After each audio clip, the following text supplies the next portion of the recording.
So I wanted to create a quick video about my experiences with N8N and Telegram. So if you're thinking about using N8N and Telegram, or you are using N8N and Telegram, here is the cautionary tale of how I got banned. Rewind the clock a couple of months and I came across a video from Network Chuck, who introduced me to N8N, an automation workflow system. And being a solo content creator, I'm always on the lookout for things to simplify my workflow and make me more effective at creating content. And N8N looked just the ticket. So after I got N8N installed, I had a look around YouTube for some different examples of workflows that I could duplicate and test and try and figure out how they worked. One of these examples uses Telegram as an interface. So there is something known as the bot father on Telegram, and it enables you to create a Telegram bot that you can interact with your N8N workflow through the use of API keys. Put simply, N8N can talk to a Telegram bot, and that can then be your input and output for your workflow. So one of these was a virtual accountant, where you could message the bot to say that you'd purchased something. You could put the value in, and it would work out whether or not that was a personal or business expense. I got that up and running relatively quickly and thought, do you know what? I got one better. So I wanted to take this a little bit further. I wanted to be able to bring products and services to my community post section and my website, whereby I can offer products and services to the audience might actually want to use. This could be a range of products such as 3D printing filament, CNC tools, and laser cutting consumables. And affiliate marketing is kind of where new YouTubers start to earn their first dollars on the platform. So I went to work putting together an automation that worked with the Amazon affiliate program. So the automation communicated with the Amazon API. It would pull back a series of results that I programmed into the platform. So for example, I would put in a keyword of 3D printing filament, and it would bring back a list of all of the filaments manufacturers that I personally use and would personally vouch for, but highlight any products that are either new or have a price saving on them. This automation would then pull back a series of results, which it would present to the bot for me to review.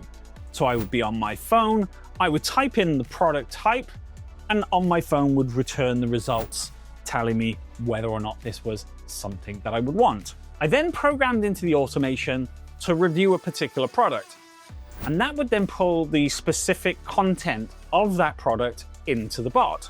So it would come back and tell me whether or not there were savings, it would bring back details of the product so I could review its suitability to post to either community posts or to my website.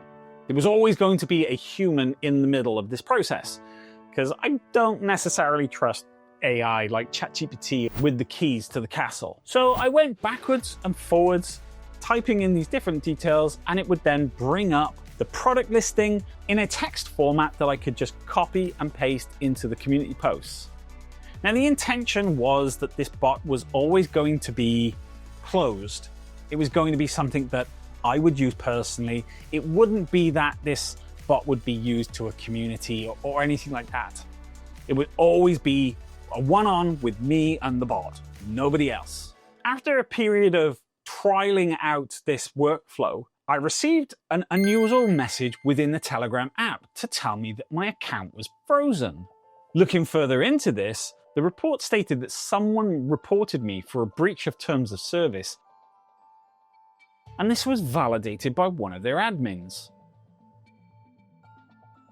Now, as you can imagine, this kind of confused me a little bit, because the only people to interact with the bot was me and my automation system. So naturally, I appealed this ban. This is done through an automated bot that you start the process. It asks you a bunch of questions, and in the responses that I gave, I explained that I was new to N8N automation. I was trialing this product, trying to understand how it worked, and that this was always going to be closed loop. After submission and a period of time, I got a response back that the ban had been upheld. I tried on repeated occasions to appeal this, but to no avail, and no response. As part of the first appeal, I asked specifically, can you tell me what I've done? Because, being honest, I am a little bit of at a loss as to how I've actually violated terms of service. Now, being brutally honest, did I read all of the terms of service for Telegram? No. So there's a reasonable amount of scope for me to have fallen foul of some specific rule. But given that I was new to the platform, given that I was what I thought was a closed loop environment, I thought there would have been at least a little bit of a conversation, at least a little bit of information as to what I'd done wrong and whether or not I could actually remediate this. Alas, that's not the case. Telegram haven't come back to me in any way, shape or form. And when I try to log in and register for Telegram, I get an indication that my number has now been banned. I presume permanently.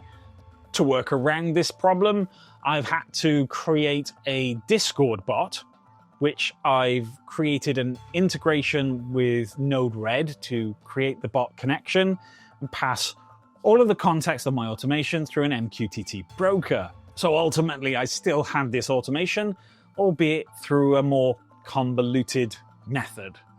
The integration with the API and the bot father would have been so much better, but we are where we are. To this day, I have no understanding as to why or how I've got reported, what specifically I've actually violated in terms of Telegram's terms of service, and I'm not really clear on if there's any recourse for me to be able to reactivate my account. So my message to anybody who is considering using N8N and Telegram is to first and foremost read the terms of service to the end. Make sure that your workflows are compliant, and hopefully you don't fall foul to the issues that I have. At the end of the day, I probably have breached some of the terms of service, either through rate limiting or potentially through the type of content that was being posted being some form of advertisement spam, albeit spamming myself. Post in the comments if you think you know why I got banned. Has anybody else been caught out by this terms of service ban and N8N? I'd like to know about that too. Until next time, I'll see you in the next video.